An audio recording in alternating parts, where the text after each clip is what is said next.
ಮುಂಚಿನದ್ದು RK Patkar ಶಾಲೆಯ ಮೈದಾನದಲ್ಲಿ ನಡೆದಿದೆ. ಈ ಕಾರ್ಯಕ್ರಮದ ಶ್ರೇಯಸ್ಸಿಗಾಗಿ ಯಶಸ್ವಿಯಾಗಿ ತಮ್ಮ ಸಹಕಾರವನ್ನು ಕೊಡುತ್ತಾ ತಮ್ಮ ಮುಂದೆ ನಿಂತುಕೊಂಡಿದ್ದೇವೆ. ತಮಗೆಲ್ಲರಿಗೂ ಹೃತ್ಪೂರ್ವಕ ಸ್ವಾಗತಿಸಿಕೊಳ್ಳುತ್ತಾ ಕಾರ್ಯಕ್ರಮದ ವಿವರವನ್ನು ಈ ಕಾರ್ಯಕ್ರಮ ಸಂಚಾಲಕರಾಗಿರುವ ಉಮೇಶ್ ನಾಯ್ಕ ಕೇರ್ಕಾಡಿ ಇವರು ನಮ್ಮ ಮುಂದೆ ಕೂತ್ಕೊಂಡ್ರಿ. ಹಾಗೆ ಎಲ್ಲರಿಗೂ ವಂದನೆಗಳು. ನನ್ನೊಂದಿಗೆ ಜಿಲ್ಲಾಧ್ಯಕ್ಷರಾದಂಥ ಉಡುಪಿ ಜಿಲ್ಲಾ ಮರಾಠಿ ಸಮಾಜ ಸೇವಾ ಸಂಘದ ಅಧ್ಯಕ್ಷರಾದ ಕೆ.ಟಿ. ನಾಯ್ಕ ಅವರಿದ್ದಾರೆ. ಹಿರಿಯರು, ನಿವೃತ್ತ ಉಪಪ್ರಾಂಶುಪಾಲರಾಗಿರುವಂಥ ಕೆ.ಟಿ. ನಾಯ್ಕ ಅವರಿದ್ದಾರೆ. ಹಾಗೆ ಹೋಳಿ ಸಂಭ್ರಮ 2026 ಬ್ರಹ್ಮಾವರ ತಾಲೂಕಿನ ಸಂಚಾಲಕರಾಗಿರುವಂಥ ನಾರಾಯಣ ನಾಯ್ಕ ಅವರು ನಮ್ಮಲ್ಲಿದ್ದಾರೆ. ಹಾಗೆ ಮಾಜಿ ಜಿಲ್ಲಾ ಪರಿಷತ್ ಸದಸ್ಯರು, ಆತ್ಮೀಯರು, ಹೋಳಿ ಸಂಭ್ರಮದಲ್ಲಿ ನಮ್ಮನ್ನು ತೊಡಗಿಸಿಕೊಂಡಿರುವಂಥ ವೇದಿಕೆಯ ನಾಯಕರು ಕೂಡ ನಮ್ಮಲ್ಲಿದ್ದಾರೆ. ಅವರನ್ನು ಕೂಡ ಈ ಸಂದರ್ಭದಲ್ಲಿ ಸ್ವಾಗತಿಸ್ತಾ, ತಮಗೇನು ಹೆಚ್ಚಾಗಿ ನಾನು ಹೇಳಬೇಕಂತಿಲ್ಲ, ಯಾಕಂದರೆ ನಾವೆಲ್ಲರೂ ನಮ್ಮ ಗ್ರಾಮಾಂತರ ಭಾಗದವರು. ಕರಾವಳಿ ಮರಾಠಿಗರು ಅನಾದಿ ಕಾಲದಿಂದಲೂ ಕೂಡ ಸಾಂಪ್ರದಾಯಿಕವಾದಂಥ ಹೋಳಿ ಹಬ್ಬವನ್ನು ಆಚರಿಸಿಕೊಂಡು ಬರ್ತಾ ಇದ್ದಾರೆ. ಇಷ್ಟು ವರ್ಷ ಅವರವರ ಕೇರಿ, ಅವರವರ ಊರು, ಅವರವರ ಪ್ರದೇಶಗಳಲ್ಲಿ ಹೋಳಿ ಹಬ್ಬವನ್ನು 5 ದಿನಗಳ ಕಾಲ ನಡೆಸಿಕೊಂಡು ಬಂದಿರುವಂಥದ್ದು ಇತಿಹಾಸ. ಉಡುಪಿ ಜಿಲ್ಲೆಯಲ್ಲಿ ಸುಮಾರು 136ಕ್ಕೂ ಮಿಕ್ಕಿ ಹತ್ತರಕಟ್ಟೆಗಳಂದರೆ ಓರ್ವ ಗುರಿಕಾರರನ್ನು ಸೇರಿಕೊಂಡಂಥ 15, 20, 25, 30, 100ಕ್ಕೂ ಮಿಕ್ಕಿ ಮನೆಗಳನ್ನು ಹೊಂದಿರುವಂಥ ಒಂದು ತಂಡ. ಅದಕ್ಕೆ ನಾವು ಹತ್ತರಕಟ್ಟೆ ಅಂತ ಕರಿತೇವೆ. ಆ ಹತ್ತರಕಟ್ಟೆಯಲ್ಲಿ ಪ್ರತಿ ವರ್ಷ 5 ದಿನಗಳ ಹೋಳಿ ಹಬ್ಬಗಳನ್ನು ನಾವು ಆಚರಿಸ್ತಾ ಬಂದಿರ್ತಿತ್ತು.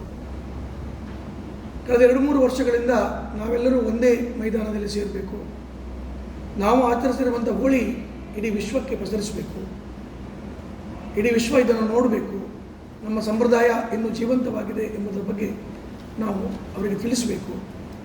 ಅದರೊಂದಿಗೆ ಈಗಿನ ಯುವಕರು ಇದರ ಬಗ್ಗೆ ಹೆಚ್ಚು ಉತ್ಸಾಹವನ್ನು ತೋರಿ ಈ ಕಾರ್ಯಕ್ರಮದಲ್ಲಿ ಭಾಗವಾಗಲಿಕ್ಕೆ ನಾವು ಉತ್ತೇಜನ ಕೊಡುವಂಥ ಒಂದು ಏನಾದರೂ ಕಾರ್ಯಕ್ರಮ ಆಯೋಜನೆ ಮಾಡಬೇಕೆಂಬ ಆಶಯದಲ್ಲಿ ನಾವಿತ್ತು. ಅದರಂತೆ ನಮ್ಮ ಕುಲಗುರುಗಳು ಶೃಂಗೇರಿ ಗುರುಪೀಠದ ವಿಧುಶೇಖರ ಭಾರತೀ ತೀರ್ಥ ಸ್ವಾಮೀಜಿಯವರ ಆಶಯದಂತೆ ಈ ವರ್ಷ ಮಾರ್ಚ್ 1ರಂದು ಬ್ರಹ್ಮಾವರ ತಾಲೂಕಿನ ಚೇರ್ಕಡಿ ಗ್ರಾಮದ ಉಣಕಿಂಜಡ್ಡಿನಲ್ಲಿರುವ RK ಪಾಟ್ಕರ್ ಶಾಲಾ ಮೈದಾನದಲ್ಲಿ 136 ಹತ್ತರಕಟ್ಟೆಗಳಿಂದ ಕೂಡ ವೇಷಧಾರಿಗಳು ಮತ್ತು ಇತರರು ಸೇರಿ ಹೋಳಿ ಸಂಭ್ರಮದ ಹೆಸರಿನಲ್ಲಿ ನಾವೆಲ್ಲ ಒಟ್ಟಿಗೆ ಸೇರುವರಿದ್ದೇವೆ. ಹತ್ತರಕಟ್ಟೆಗಳಿಂದವೇ 5,000ಕ್ಕೂ ಮಿಕ್ಕಿ ನಮ್ಮ ಮರಾಠಿ ಸಮುದಾಯದವರು. ಅಲ್ಲದೆ ಚೇರ್ಕಾಡಿ ಒಂದು ಅತಿ ಹೆಚ್ಚು ಮರಾಠಿಗರು ಇರುವಂಥ ಪ್ರದೇಶ.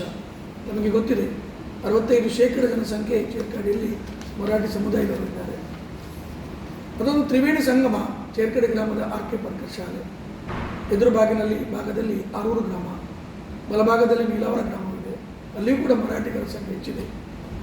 ಹಾಗಾಗಿ ಈ 3 ಗ್ರಾಮಗಳು ಒಟ್ಟಿಗೆ ಸೇರಿದ ತ್ರಿವೇಣಿ ಸಂಗಮ ಆದ್ದರಿಂದಾಗಿ ಹತ್ತರಕಟ್ಟೆಗಳನ್ನು ಹೊರತುಪಡಿಸಿ ಈ 3 ಗ್ರಾಮಗಳಿಂದ ಮಕ್ಕಳು, ಮಹಿಳೆಯರು ಹೆಚ್ಚೆಚ್ಚು ಸಂಖ್ಯೆಯಲ್ಲಿ ಸೇರಿದರೆ ಸುಮಾರು 1,500 ಜನ ಅವರ ಬರ್ಬೋದು.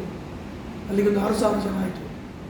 ನಮಗೆ ಗೊತ್ತಿದೆ, ಹೋಳಿ ಹಬ್ಬದ ಸವಿ, ನೆನಪು, ಹೋಳಿ ಹಬ್ಬದ ಸೌಂದರ್ಯ, ಹೋಳಿ ಹಬ್ಬದ ವೈವಿಧ್ಯತೆ, ಅದರಲ್ಲಿರುವಂಥ ಏಕತೆಯನ್ನು ನೋಡಲಿಕ್ಕೆ ಊರಿನವರು, ಆಚೆನವರು ತುಂಬ ಜನ ಬರಬಹುದು. ಹಾಗೆ ಗುರುಪೀಠದ ಭಕ್ತರು ಕೂಡ ತುಂಬ ಜನ ಉಡುಪಿ ಜಿಲ್ಲೆಯಲ್ಲಿದ್ದಾರೆ.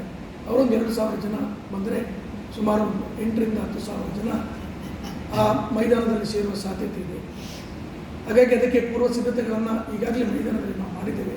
ಸುಂದರವಾದಂಥ ವೇದಿಕೆಯನ್ನು ಕೂಡ ನಾವು ರೆಡಿ ಮಾಡಿದ್ದೇವೆ. ಸುಮಾರು 4,000 ಜನರಿಗೆ ಸಂಜೆಯ ಟಿಫಿನ್ ವ್ಯವಸ್ಥೆಯನ್ನು ಕೂಡ ನಾವು ಮಾಡಿದ್ದೇವೆ. ಹಾಗಾಗಿ ಒಂದು ಐತಿಹಾಸಿಕ ಕಾರ್ಯಕ್ರಮವಾಗಿ ಮೂಡಿ ಬರಲಿಕ್ಕಿದೆ. ಇನ್ನೆಂದೂ ಹಿಂದೆ ಯಾರೂ ಕೂಡ ಇದಕ್ಕೆ ಪ್ರಯತ್ನವನ್ನು ಮಾಡಿರಲಿಲ್ಲ, ಒಂದು ವೇದಿಕೆ ಅಡಿಯಲ್ಲಿ ಸೇರಿಸಲಿಕ್ಕೆ.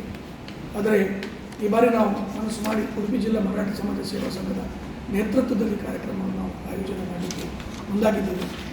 ಈ ಕಾರ್ಯಕ್ರಮ ವಿಶ್ವಕ್ಕೆ, ಸಮಾಜಕ್ಕೆ ಪ್ರಸರಿಸಲಿಕ್ಕೆ ಪತ್ರಕರ್ತ ಮಿತ್ರರ ಸಹಾಯ ನಮಗೆ ಮುಖ್ಯವಾಗಿ ಬೇಕು. ಪತ್ರಿಕೆಗಳಲ್ಲಿ ಮಾಧ್ಯಮಗಳಲ್ಲಿ ಬಂದರೆ ಮಾತ್ರ ನಮಗೆ ಅದು ಸರಿಯಾದ ಪ್ರಚಾರ ಸಿಗುತ್ತೆ ಮತ್ತು ನಮ್ಮ ಸಂಪ್ರದಾಯ ಇನ್ನೂ ಕೂಡ ಜೀವಂತವಾಗಿ ಇಲ್ಲಿದೆ. ಇನ್ನೂ ಕೂಡ ನಮ್ಮ ಸಮುದಾಯದವರು ಸಾಂಪ್ರದಾಯಿಕವಾಗಿ ಹೋಳಿ ಹಬ್ಬವನ್ನು ಆಚರಿಸ್ತಿದ್ದಾರೆ ನಮ್ಮದು ಸಮಾಜಕ್ಕೆ ತಿಳಿಸಪಡಿಸಬೇಕಾಗಿದೆ. ನಮಗೆ ಗೊತ್ತಿದೆ, ಹೋಳಿ ಅಂತ ಹೇಳಿದ ಕೂಡಲೇ ಬಣ್ಣಗಳನ್ನು ಮೈ ಎರಚುವುದು, ಬಣ್ಣಗಳನ್ನು ಹಾಕಿ ತಿರುಗಾಡುವುದು, ಪಿಚಕಾರಿಯಲ್ಲಿ ಬಣ್ಣವನ್ನು ಮೈಗೆ ಆರಿಸುವುದೇ ಹೋಳಿ ಹಬ್ಬ ಅಂತ ಭಾವಿಸಿದವರು ತುಂಬ ಜನ ಇದ್ದಾರೆ.